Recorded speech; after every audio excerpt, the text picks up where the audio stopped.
Hello and welcome to the Money Marketing Podcast. I'm Kimberly Dondo, Digital Content Manager. And in this week's Weekend Essay Podcast, we have reporter Momodou Musa Touray giving his account and asking, are financial advisors ready for Generation Alpha? Take it away, Momodou. I would wager that most advisors have never heard of Generation Alpha. Until recently, I was none the wiser. It was news to my colleagues too at Money Marketing when I mentioned Generation Alpha at one of our editorial meetings. We have heard a lot about millennials and Generation Z in the debate on intergenerational wealth transfer. Firms, including IFAs, were schooled on how to reshape their businesses to cater to the needs of these two trailblazing generations. However, there is little been said about these new customers on the block, Generation Alpha or Gen Alpha. This is a demographic cohort succeeding Generation Z and is made up of mostly the children of millennials. The name Gen Alpha derives from the first letter of the Greek alphabet because apparently they are the first generation to be born entirely in the 21st century. Their lives are dominated by screen time, i.e. social media, digital streaming, and selfies. The average Gen Alpha has over 100 photos of themselves posted on social media before their first birthday, according to generation expert and historian of contemporary values, Dr. Eliza Philby. This demographic or streaming generation, as some would call them, maintains considerable influence over families' purchasing decisions. They are the next generation of customers that will inherit trillions of pounds in intergenerational wealth transfer. By 2030, the first members of Gen Alpha will be young adults. Retail and consumer experts are already mapping out strategies on meeting the needs, expectations, and desires of this demographic. How IFAs can tap into the huge opportunities presented by this group was one of the main talking points at the recently concluded Morningstar Investment Conference in London. I was fortunate to attend a panel session at the event, aptly titled The Future of Advice. Needless to state that the panelists were all trailblazing young financial planners changing the face of the advice sector. This young group of advisors have swapped navy suits for jeans and t-shirts, telephone calls for Zoom chats.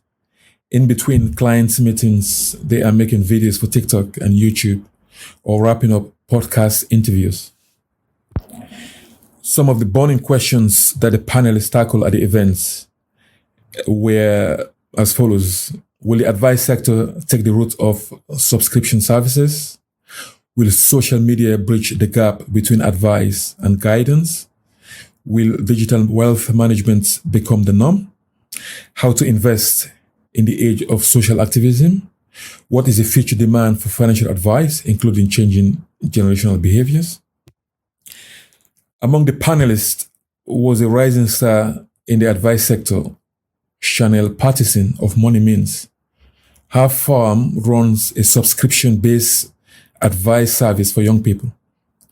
She's also using social media to debunk the myth that financial advice is only for wealthy older generation. Pattison wants advisors to keep an open mind when it comes to younger clients.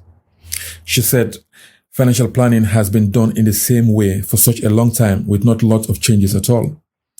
It works for clients they have now, but if they want to look at new clients and potentially younger players, they need to think slightly differently. She also said most advisors make the wrong assumptions that young people are skint and would therefore not be able to afford to pay for advice. But that is not the case, as she had met lots of young people who make good money and are in dire need of professional advice. Octopus Investments Chief Executive Ruth Hancock, who was also on the panel, stated that some advice firms are now preparing their business for the future by involving kids in family wealth transfer planning.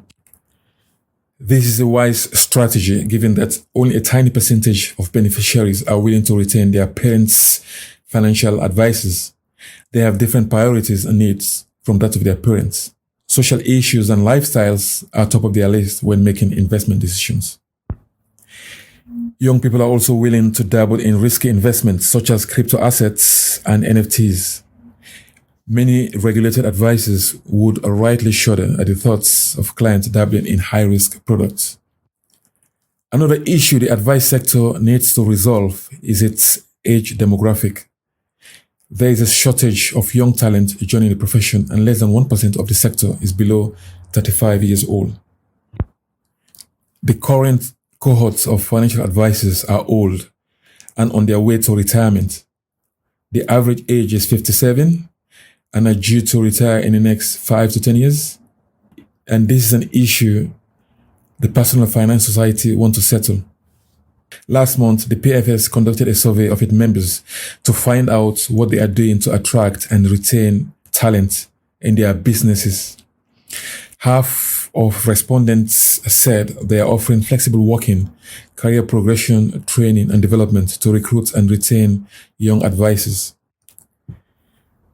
The PFS President Cyril Lord said after the survey, only by securing our own financial features through a clear focus on attracting fresh talent, building resilient business models, and focusing on the client's relationship, will the profession be well placed to help a growing number of individuals be empowered to manage their money and achieve their goals.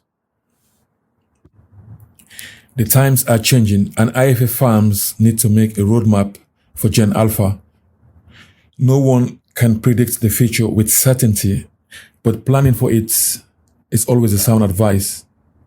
As former US President Benjamin Franklin once counseled, if you fail to plan, you are planning to fail. Thanks, Momodou, for a very interesting weekend essay podcast. We do hope that you enjoyed it. Please do keep up to date with all our new releases via Podbean, Apple Podcasts, Spotify, and everywhere else you get your podcasts from. You can also keep up to date with all our new content published on the Money Marketing website, as well as our print edition, Money Marketing magazine. So make sure to subscribe. You can also follow us on Twitter, LinkedIn, Facebook, and Instagram, and look at all our upcoming events like Money Marketing Interactive in London on September 29th. See you next time.